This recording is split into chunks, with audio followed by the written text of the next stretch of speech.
Welcome to fans of just good media and those who enjoy just putting on some dude talking about something while you're doing something else. Welcome to my review of House of the Dragon, Episode 4. Okay, so before I start, this has to be the episode that deviates most from the books, and I think it's doing a better job than the book does. I mean, the book is like an encyclopedia. It has two very unreliable narrators, like especially for this part of the story right here, the part where House of the Dragon takes place. But I think the changes that the show makes to the actual story makes it even better and a lot more watchable. Because Mushroom's account, like one of the historians in the book, historians, quote unquote, dude is like a dwarf jester, and he has to like make everything shocking. He has to make everything sexual, and the way he describes the events are like so not made for TV and almost kind of cringe. Yeah, I don't like when Mushroom comes on.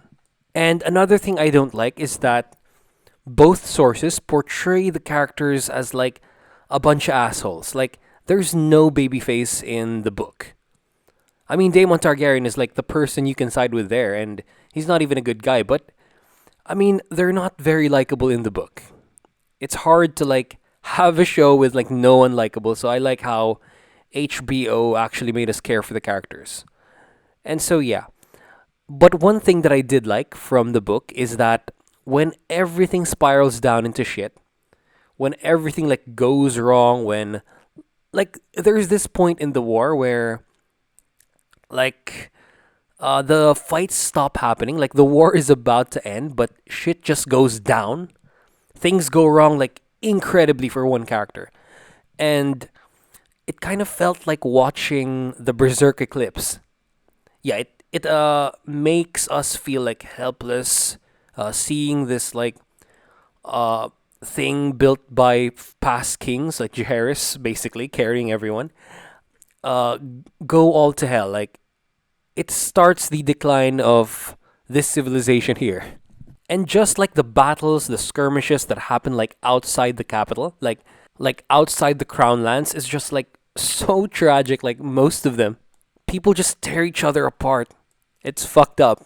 But yeah, when we get to the later seasons, I think this is exactly what like everyone should feel at home. Like after 2 seasons, 3 seasons, you have people hooked and they will keep watching even as like things become so helpless, so fucked up, and that's what I want from this show. Like that's what I want them to like take from the book is that feeling of like helplessness. And yeah, one more thing. I think this style of book, Fire and Blood, I think this is a really like ideal source material because it's like a history book, but it's not completely accurate. Things are exaggerated and such, kind of like every other history book, basically. But the point is, because of this, HBO can just do whatever they want. They can modify this story with the go signal from George R. R. Martin, who's like working with the show. So this is like a perfect match. It's like the perfect marriage. The planets aligned here for HBO, and they have license to like improve what the book does without getting backlash from the fans. Yeah, I'm not seeing a lot of people complain about how the show is different from the books. Yeah, I think it doesn't only work creatively, but it also works by adding to like the patience that the fans have for like the show. It gives you a lot of wiggle room, it gives you like a lot of space. So yeah, enough of that. Let's get to episode 4. So this episode starts at Storm's End. And this is the first time we actually go to this place. It's the first time we see any part of it. Sadly, we don't get to see the outside because it is described in a very cool way. But yeah, this is the throne room of the castle. There's like the sigil of House Baratheon on top. Borman Baratheon is Rhaenyra's host. He's sitting right beside her as she is picking through suitors. And as we remember, this is the guy from episode 1, like in the tournament, who tried to like ask for like mockingly ask for Princess Rhaenys' favor, when he called her like the queen who never was. Yeah, this is the guy right here. And he doesn't seem too thrilled to be there. He's also not thrilled that the heir of the throne is a woman, but he does do his job pretty well, explaining to her as well as to us who these people are. So yeah, this first scene right here serves to like show us what shit Rhaenyra has to go through. She's just there listening to all of these dudes varying from all ages, from like children, like even babies, maybe. Someone could have brought like a baby for like a betrothal. All the way to people who are like older than her father. And all of them court her the same way. They all flex their stuff, they flex their castles, probably their horses, their military strength, their histories. And this is like clearly not what Rhaenyra wants. Like we get to see here. Like her first suitor is like an old dude. And then he just flexes the view from his castle. Like the history of like Queen Alysanne, the wife of Jaehaerys, who like visited them. She visited everyone. Nothing special right there. But yeah, he gets like shot down by Rhaenyra. It was a bit unbecoming of like a queen and heir of royalty. And then we move on to the next guy, who's like a kid. And it's kind of funny how they just go from an old dude to like a kid.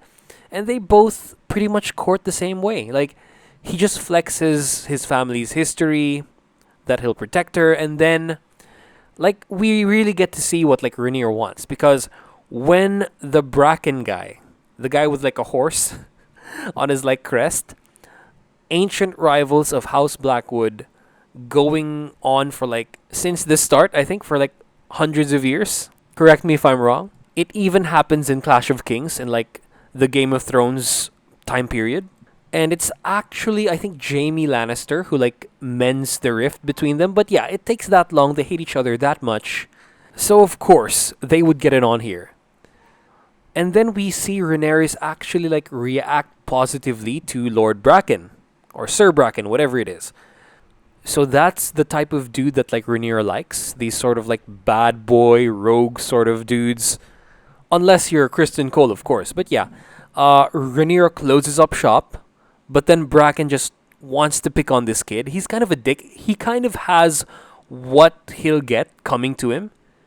Because this is a fucking kid. And then he calls him Craven. Kid draws his sword first. And then we get a fight, like, off screen.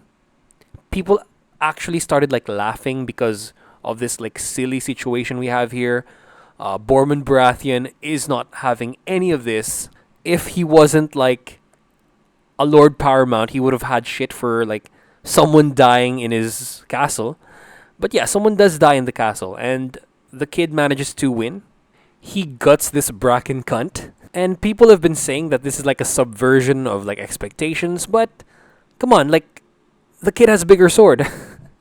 Lord Bracken has, like a short sword to a knife, so I thought this was kind of dumb. Like, he's also, like, a smaller target. And Lord Bracken doesn't look like he works out. So yeah, I think everyone should have known when the kid rocked with a sword. You know that, like, little boys like that, in this time period, do nothing but, like, obsess to fight, like, train. And the Bracken dude with, like, just a knife looks like he enjoys too much of his privileges. But yeah, this was a great scene. I love how, like, the killing blow happens off screen. We get this, like, moment to worry if, like, the kid dies or something, and then scene closes out with the Bracken guy just spitting out blood, and then the kid, like, puking. This is the first dude he's probably killed. But that training paid off. So yeah, let's leave Lord Borman to handle this diplomatic mess that these kids just caused. And let's move on to the next scene. Okay, so I forgot to mention that this was, like, a Rhaenyra focused episode. So, like, we almost get to see her, like, for the whole 50 minutes. And yeah, this next scene here is just her traveling back to King's Landing. We find out from Sir Cole that she ended the tour, probably because we had, like, a death. But then they look up in the sky. Is it a bird? Is it a plane? No, it's Prince Daemon riding on Caraxes, who, like, interrupts their conversation, crashes on the ship, like, sort of causes Rhaenyra to fall and then hit her head hard on, like, the railings. And who does this? I mean, I know this is, like, Daemon just saying hi. It's, like, his own way. doesn't really care much for people, but this is Rhaenyra we're talking about. This is his favorite niece in like more than one way. So after Daemon unintentionally tried to kill Rhaenyra, maybe increasing the hate between him and Kristen Cole, Rhaenyra still looks pretty excited to see his uncle. Yeah, as the face she makes right here.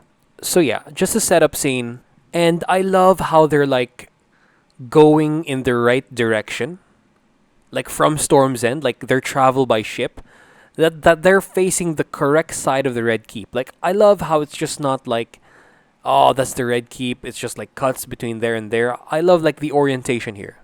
So after this is the scene where Prince Daemon makes his return, his like grand return from defeating the Crab Feeder. He comes back to King's Landing as, I don't know if like a hero. He's not really cheered a lot. Everyone still like hangs on whatever the king says. But yeah, he makes his return with a new haircut, a new gimmick. He now has like a crown of like driftwood. And I have things that I like and don't like about this part right here, because what I don't like is that they don't do it in like a tournament setting, because in the books they make it very public. Like Daemon just like lands with Caraxes in the middle of a tournament with like all of King's Landing to see. I think that's a lot better. And having it in just like the throne room of King's Landing is a bit like, it's like a diet version of that scene. But what I love from this scene is how it plays out. Like the little specifics and like the implications to the world. Because in the book, when Daemon comes back, he tries to give his crown to the king like he does here. But there, the king lets him keep it, and then he actually like manages to rule the Stepstones. Like there are people there to be ruled, to be governed. Even in the mod for Crusader Kings, like it's an actual kingdom. But I love that here, since we didn't get to see like a kingdom. It was just like all battlefield. I love how he like describes it, how like he gives away this crown to like nothing. Because it's just like impaled, like 2,000 impaled corsairs, the crabs, the Stepstones is basically like abandoned right now. And it's a lot truer to Daemon's character to like stir shit up, like wear a crown into like the king of Westeros' throne room, just to like have him a bit antsy, have him a bit like edge of his seat. And Viserys, what the hell are you doing? The Stepstones is like nothing. It's like 5 islands, 6 islands in the game. How the hell are you threatened by this? He's wearing a crown made of driftwood, for fuck's sake. And so after he gives away the crown, I would have liked just a part where Viserys just like puts it in a souvenir like case and like labels it Daemon's crown of the Stepstones, circa this date to this date. But yeah, and then after this, it plays out just like in the books. They hug it out. But again, imagine like the gravity of this scene if this was in the tournament with more people. But I love how they just like disregarded the Stepstones. It's like nothing. I mean, I love how they don't let Daemon keep the crown. They just throw it away because it is like just a shitty piece of land. It is strategically important, but it's a piece of nothing. It's called like the Stepstones for a reason. And if it wasn't for Caraxes, starting as Prince Daemon in the Stepstones would be a nightmare start. You're just waiting to get conquered. But yeah, let's stop talking about Crusader Kings here. And I just like to praise these two actors for like making this scene like making the actual reconciliation better than what they made it seem in the books and in World of Ice and Fire. So yeah, they made it hit more here. So after this, we get the first scene of such great relationship dynamics. It's the interaction between Rhaenyra, Alicent, the king, and Daemon. So first we get a lot of like lore callbacks or like some lore confirmations. Like for people who read Fire and Blood and World of Ice and Fire, this is like a treat for you because Daemon and Viserys' parents are Balon and Alyssa Targaryen. And Alyssa, who is like a very lustful but not all out of control like another of Jaehaerys' children are. Alyssa was the one who was like handled well. She's also like a lot more free-spirited. She matches Daemon's personality better. And it's nice that we find out that she favored the one who's like her. It's not hard to guess, really. And yeah, they have like another sibling who like becomes like a literal prostitute in Essos. I forgot which specific country. And like Jaehaerys has other like daughters who like just go insane. Like they go crazy and then die in stupid ways. But Alyssa was the one who was handled well because she was married to like one of the two Chad sons of Jaehaerys. Like a sidetrack to a sidetrack, by the way. Like Aemon and Balon, like if ascended to the throne, like would have extended the Golden Age, in my opinion. They are two very high stat dudes who like don't hate each other, who like would have ruled together like as king and hand if allowed to. But yeah, shit happens and they're dead, and we'll find out later how one of them dies. That was such a long sidetrack, but yeah, back to the scene. We get to see the king being pissed at Rhaenyra for like ruining his plans. We get to see the current relationship status between Alicent and the king, and it's not very good. She's like put down probably because of her age, probably because the spark has like kind of been lost. They've been married for years, they've had children together, and I think some of that initial like grief courting, that like effects of like Alicent's taking of Viserys through the grief after his wife died has like kind of gone away. Plus the alcohol. Like as we've seen in the last episode, this guy's become a drunkard. So this all adds up and causes him to like make fun of Alicent as she's like suggesting an activity. She like blows her off, he laughs it off with his brother, and then Daemon could have saved this part right here. He could have like saved Alicent from humiliation by just saying like, okay, like I would want to see them. But instead we get Rhaenyra saying it and then effectively like I think reconciling the friends. I don't know if like they do so off screen, but here like clearly we get like a course correction from what happened in the books, because in the books they're like friends from the start of the marriage, but now like they reconcile right here. Rhaenyra comforts Alicent after that whole thing.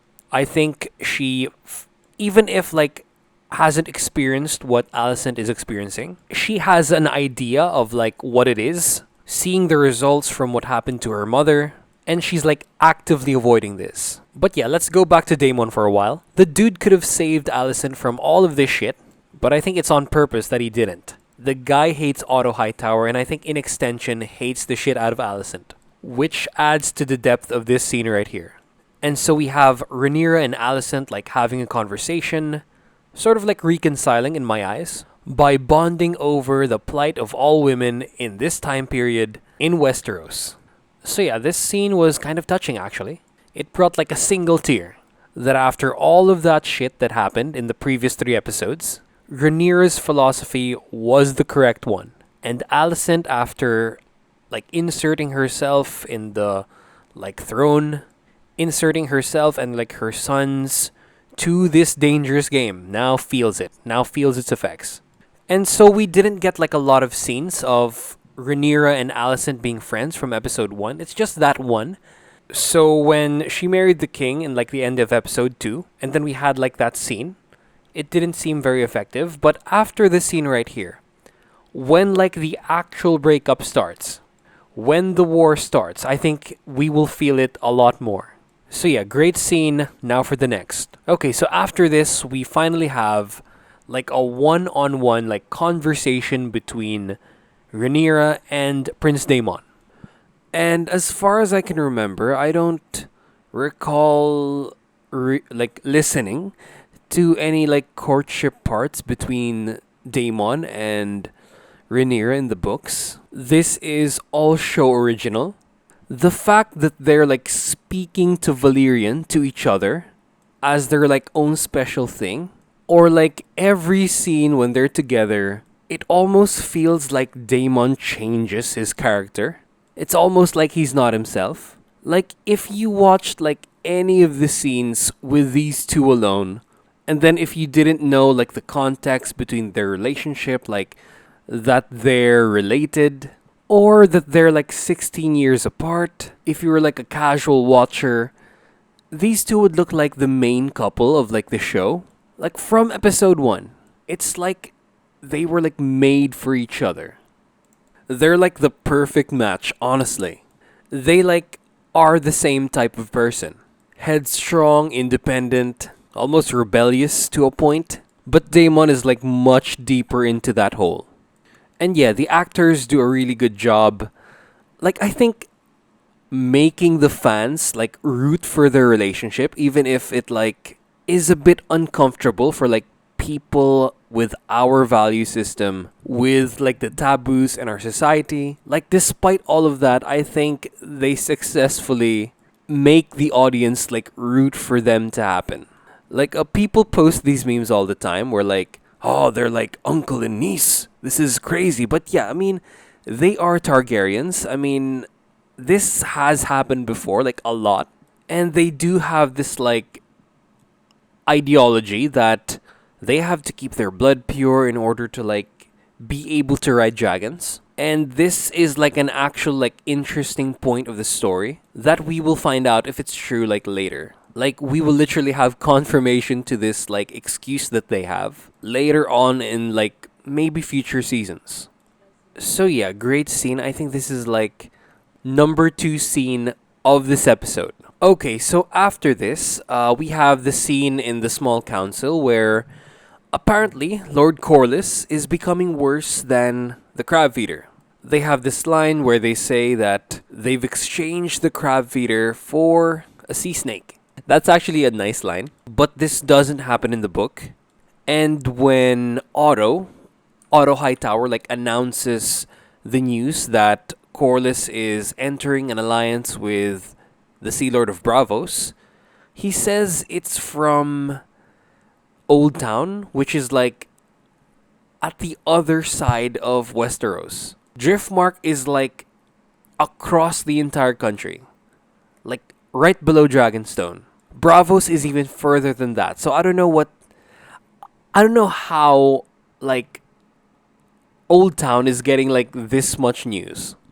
Yeah, and I'm gonna have to like address this right now, but Rings of Power is like using people being racist to the cast as like an excuse that like people are hating on the show. But yeah, I mean, like Rings of Power is just getting interesting or like watchable or like just like a little bit average in episode 3. So like it's like correcting the course a little bit. It's not like in the same playing field as House of the Dragon, but the showrunners or whatever or like Amazon are using the "you're racist" card in order to like defend their show. And I've heard someone mention or like I've seen someone mention that people only like House of the Dragon because the black guy in the show is an antagonist. And I'm gonna have to like disagree with that. Corlys Velaryon is like a Chad. Like by all rights, he's like the most capable leader in the entire show. He has the richest family, and he also like has the best navy. And his island is like nothing sized compared to like the Lord's Paramount. He's like the underdog here. And the man is, I think, right to be upset. I mean, even if he did try to like betroth his daughter to the king and that like large age gap, he's not an antagonist. Like if you like think through their value system. That's why I don't understand like the showrunners or like the people working on Amazon on Rings of Power. That's just like so dumb. I think those people are like actually not good people. If you think that Corlys Velaryon is an antagonist. So yeah, I'm gonna talk about that show more in like another video. But yeah, the small council in this scene decide that or heavily imply that Rhaenyra should be married off to Laenor. Like they should start an alliance with Velaryon before he does like betroth the daughter to like the son of the Sea Lord of Bravos. So this whole reasoning here isn't in the book, but I think it doesn't completely work. I mean, it's a nice excuse to like bring the Velaryons to the story, to have this like betrothal between Rhaenyra and Velaryon like pushed to the forefront. But the whole reason of like him betrothing his daughter to the Sea Lord of Bravos I think is kind of weak.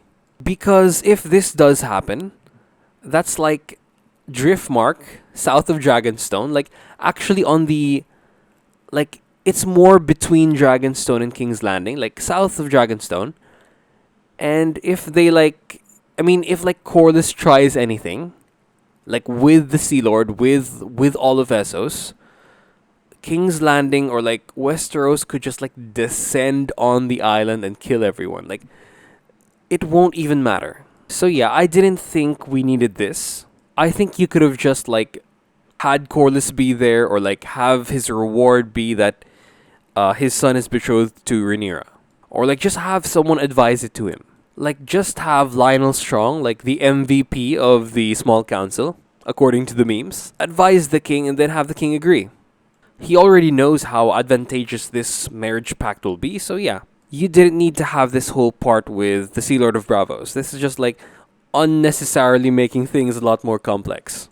So yeah, after this, we see Alicent's plight. And this happens at the same time as when Rhaenyra is being taken into an adventure by her uncle.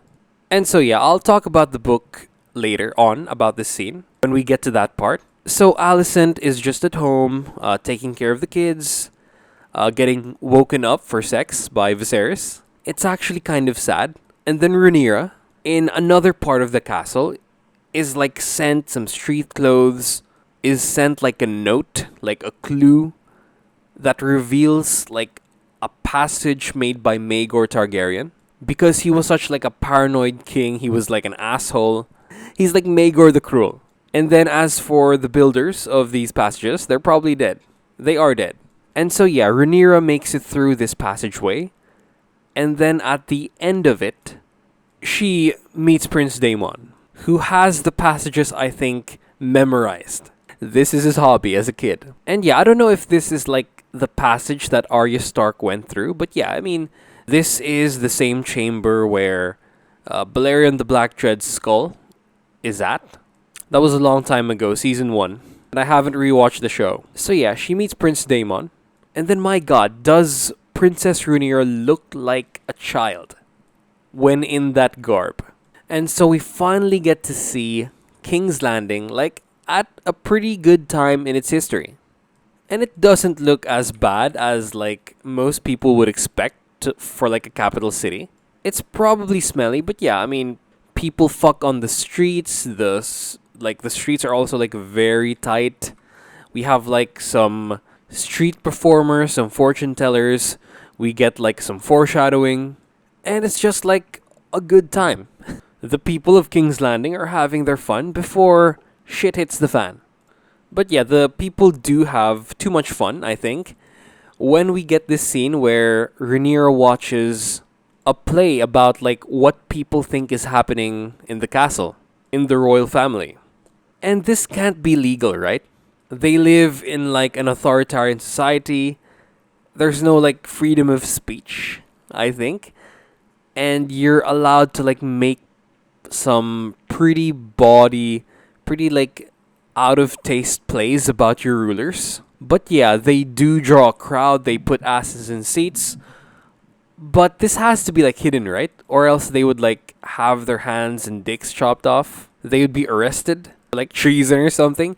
But yeah, this scene reminds me of that episode from Avatar: The Last Airbender where like the main crew just watched a play in the Fire Nation. And it ended like very uncomfortably when like the play portrayed Firelord Ozai as like the good guy, and they all like died in the play. This is kind of what this feels like. But this one is like a simple play for simpler people. Some dick jokes, some very like low-hanging fruit. And honestly, it's kind of cringe. But yeah, I like that this wasn't like completely serious, like on the side of the prince and Rhaenyra, because she does that thing where she like pretends to boo, pretends to like jeer at the performers, like lie, slander, boo. But Prince Daemon does make it clear that this is what the people think, and if she wants to be queen, she needs to listen to them. She needs to like feel the pulse of the people in order to like properly rule them. And then we get signs of what Rhaenyra will become, or like did become in the books. I don't know if they're gonna have the same characterization of her, but she has like one line saying that their wants are of no consequence. And this is really worrying for like Rhaenyra fans. She's too focused on the upper class, on like what's happening in the castle, on like birthrights. And I think now, because of the prophecy, I think that's what really pushed her into like this desire of being the heir, and like maybe the want to change the ways of the kingdom. Because in episode 1, before her mother died, before the king spoiled to her season 8, yeah, she never wanted the throne, but now she like craves for it. And starting now, she has like no love for the people. But we also get some characterization for Daemon, some like maturity, that he cares for the people. Even if he does cut people up indiscriminately without trials. And like what he says here really supports what I believe, that you don't know how someone will rule unless it's incredibly obvious, until that person actually gets the power. That's the only time when you'll really know. Just like Prince Balin in Dragon Age Origins. So yeah, we get a small tantrum from Rhaenyra, and then she bumps into Sir Harwin Breakbones, or Harwin Strong. He's the eldest son of like the MVP of the small council, and he plays a big part in the story. But I don't like how he is introduced like this. I don't like that this is how we first see him. Yeah, everything was so good up to this point. I actually thought he was like a gold cloak. I didn't think he was like Harwin Strong until Rhaenyra said it. But yeah, all good things must come to an end. And the King's Landing streets part of this episode ends. We shift back to the queen. She gets called for sex. And as this is happening, Daemon brings Rhaenyra into a whorehouse. I think his favorite one, the White Worm. The one that Miss Arya runs, because that's her nickname too. And then we get all of the uncensored content right here. Rhaenyra gets brought to this like private area of the whorehouse. She gets to see things that I think she never expected to see in her lifetime. Some things that probably no one should see. And things that'll get YouTube channels demonetized. But yeah, when they reach this certain part, Daemon starts to seduce her, and he expresses an ideology in like sex, where it's supposed to be good for both people, and then he starts actually like putting hands on her. It's a lot more sensual as well as like two-sided than the one with the king and Alicent, where it's like the king is just like grinding on this poor young lady. He doesn't even attempt to do it right. And yeah, Daemon and Rhaenyra are like about to get it on. But I don't know if it's his conscience or something, but he holds back. They're still like both primed, so like he finds like another whore, or maybe he like finds Miss Arya, leaving Rhaenyra just here like horny herself and pretty much ready for action herself, but she just leaves the whorehouse and like goes back to the castle by herself. But on the way, she's like followed by this kid. So yeah, as for this scene right here, I love how it juxtaposes with what Alicent is going through, how her life is pretty much over. And I like how in the show, as compared to the Fire and Blood, like pretty much history style book, they portray the characters as more human, proven again by this whole scene right here, especially for Alicent Hightower. Because in the books, she's portrayed as like manipulative, like a bit slutty, that during her visits to the king, as he's like playing with his Valyria model set, that she did more than just talk. But I like that in the show, she married young. She didn't know this was going on. Like, she didn't know this was going to be her life. And she's probably thinking of what Rhaenyra is saying. And is like, that's all true. And she probably regrets a lot by now. But yeah, she's there. And as for Rhaenyra, she heads back to the castle. She's followed by a kid. And this is kind of dangerous. I don't know how far the whorehouse is from the castle, but she manages to make it home by herself. I mean, without the hat now, so people will know that she's a princess. She has no guards, and thankfully, like, she wasn't attacked or something. But yeah, she goes back to her room, and then she seduces Kristen Cole. and how this happens in the books, since it's like not a spoiler anymore, since this isn't gonna happen in the show, is that that whole thing with Daemon in the whorehouse was portrayed by the sources, like especially fucking Mushroom, that Daemon was training Rhaenyra in order to like be able to fully please the person she actually wants, who is Sir Criston Cole. And of course, Mushroom inserts himself into the story, saying that he was used in the practice, in the training. And thankfully, that's all bullshit, now proven by the show. What a cunt, that guy deserved to die. But he manages to end up in Essos into the next generation.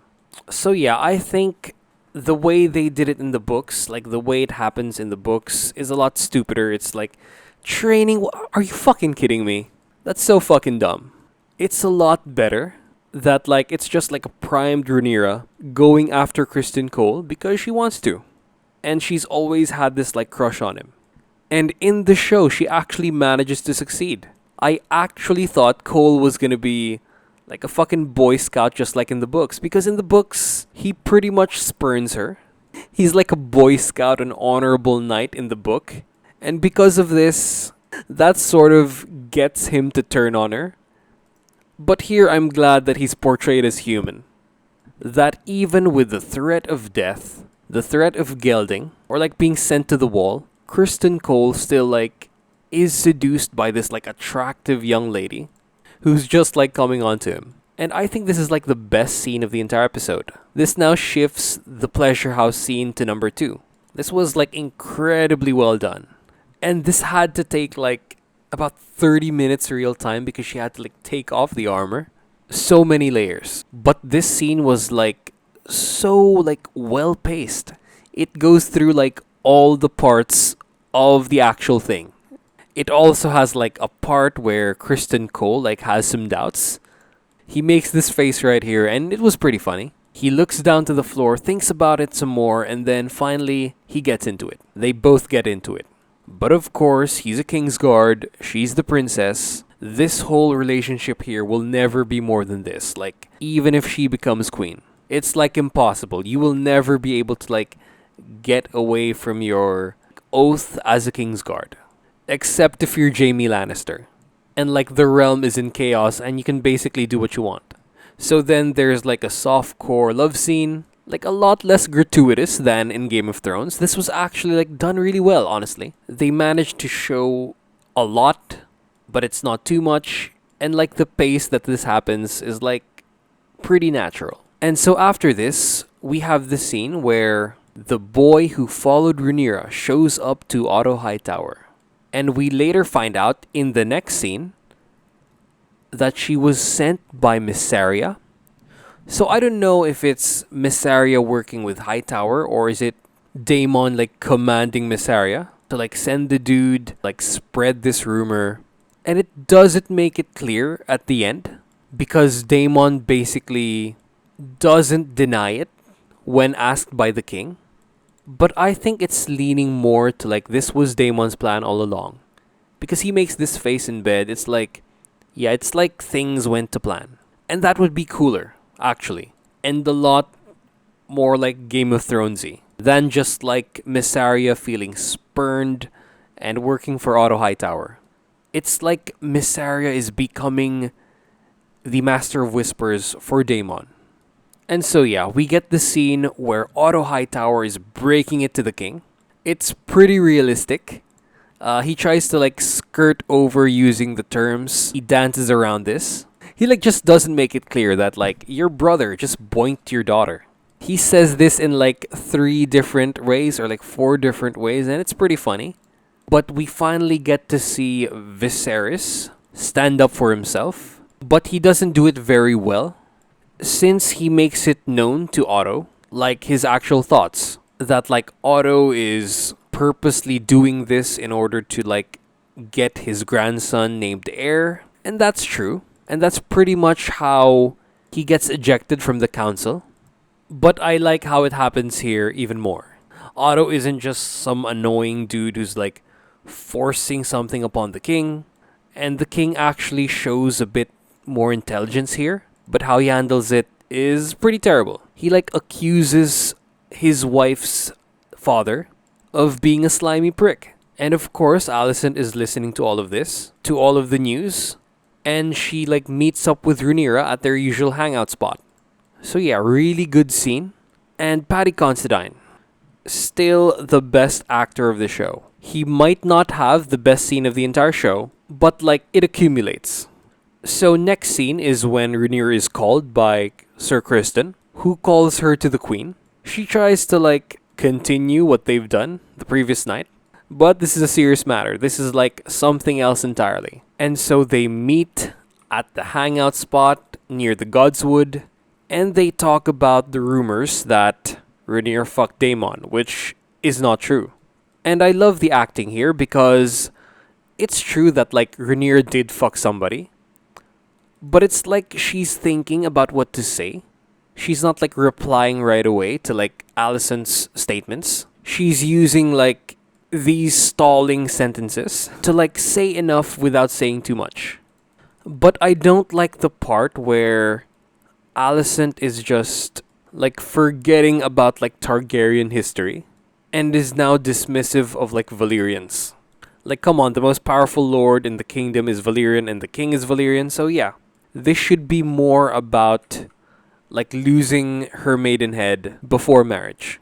And then she tells her story, but she doesn't get to the part in the whorehouse itself. And of course, she doesn't tell the part about Criston Cole, which I think if their relationship would have been better, if like Rhaenyra and Alicent managed to like return their relationship to the start, where they were like 100% best friends, 100% relationship points, she would have been able to tell this to her. But no, yeah, like there is already distrust here. They are already like in rival positions when it comes to the throne. This information can be used against her and against Sir Criston, so there's no chance in hell that Rhaenyra is telling anybody.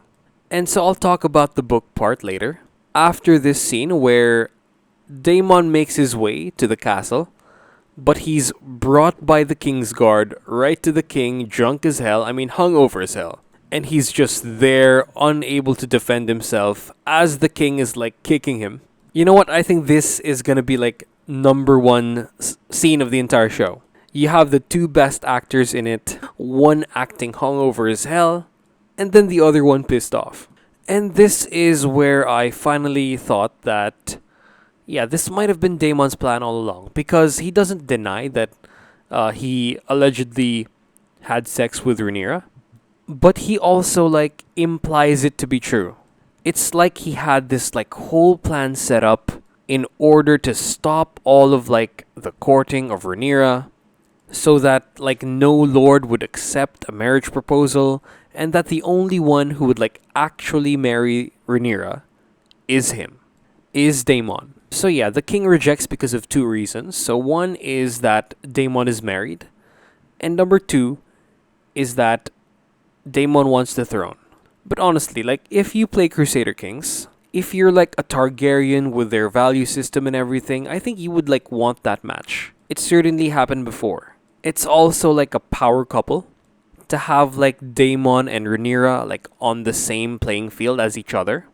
Their skills and their personalities would like complement each other well, because as we found out, Daemon is like empathetic to the people. He also is the warrior of the two. They're both dragon riders. Rhaenyra is a better decision maker and like has the balls. Daemon might be a drunkard, but if controlled properly by Rhaenyra, if like kept in check, would be a pretty cool king. And yeah, I love how this happens here, like compared to the books again, because in the books it's Rhaenyra who like begs her father to wed her to Daemon. It portrays her as this like teen girl who's like fawning over this rock star. She's like falling head over heels for him, and it's like a terrible look. It makes Rhaenyra look weak and not like a proper main character of a TV show. And then in the books, Daemon is sent back to the Stepstones where he like actually rules people. But here he gets sent to the Vale. And so after this, the next scene is actually kind of forgettable. I forgot this was here when I went for a rewatch.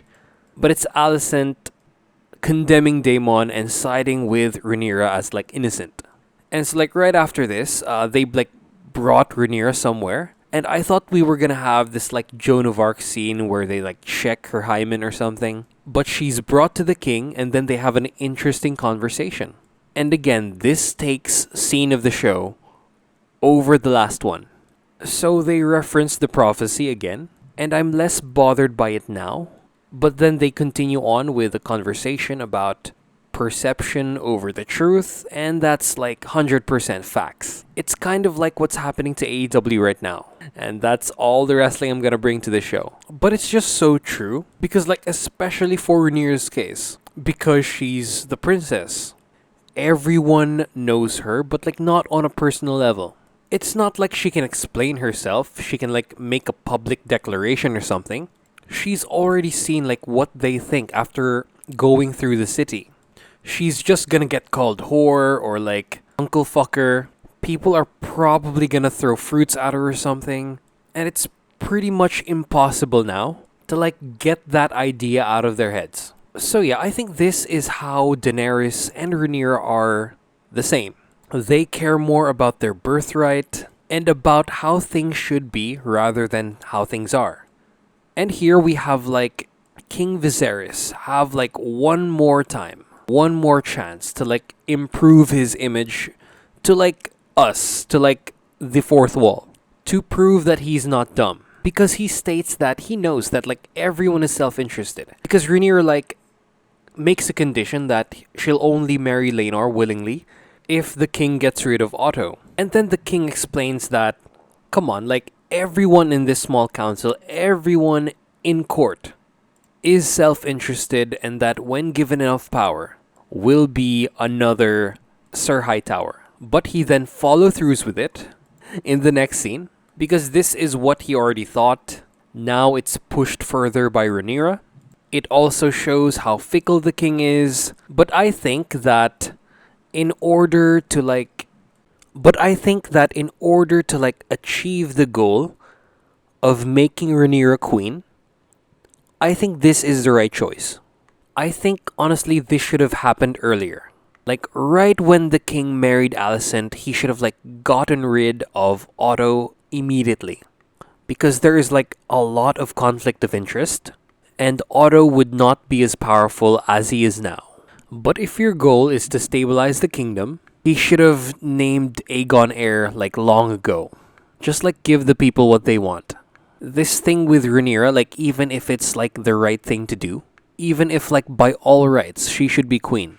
But that choice is so ahead of its time, and the realm is too unstable to actually work.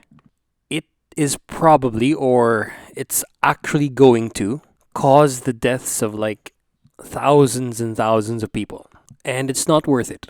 So yeah, back to the scene. Viserys then explains Otto's rise to power, on how he replaced Balon the Brave as Hand of the King after Balon died. And for any of you who think he might have been poisoned, fuck no. He died of like appendicitis, which is burst belly in their world. And you can't like purposely cause someone to have that. So yeah, theory debunked. And I don't even think they believe in germs. You can't really target the appendix specifically. It just sort of happens. So yeah, theory fucking debunked. And yeah, this scene is pretty nice. The king is accusing Otto of like various stuff and complimenting him at the same time. Thanking him for his service, but eventually firing his ass.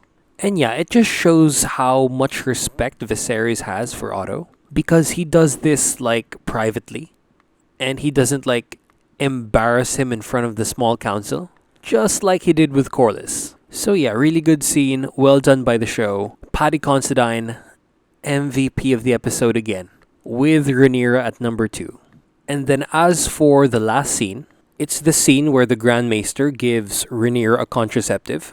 It shows that Viserys does not completely trust her, and it's also like a smart way to find out if Rhaenyra is like telling the truth. Viserys is like showing his cleverness here, because if Rhaenyra takes it, it means she slept with Daemon to Viserys' eyes. If she doesn't, it means she's innocent. But as we know, as the viewer, she did sleep with Kristen Cole without protection. So that's why she thinks about it at the end and probably takes it. Because if she does get pregnant and that baby does not have silver hair, Kristen Cole is in trouble. He's gonna get gelded, he's gonna get sent to the wall and stuff. And I think she's too fond of Kristen to have that happen. I think she'd rather die than like expose that truth. So her taking it here in order to protect Kristen Cole pretty much ruins her reputation. And this situation here is just like so multi-level, so complex. And I saw in the preview that Daemon and Kristen Cole are going to have a fight. They're going to have a 1v1. And I think for now, Kristen cares for Rhaenyra. But in that fight, I think Daemon is going to explain the entire situation to Kristen. It's going to piss him off so much that he will end up doing the things that he will end up doing in the books. So yeah, that is it for episode 4. And that might be my favorite episode of the entire show so far. So episode 4, episode 1, episode 3, and then episode 2. The show is on a hot streak and I think is like on the road to being better than the main series. So yeah, I hope you guys enjoyed this review/recap. Like, comment, and subscribe for engagement. Subscribe if you don't know me, hit that bell notification for future videos, and please, watch my shit.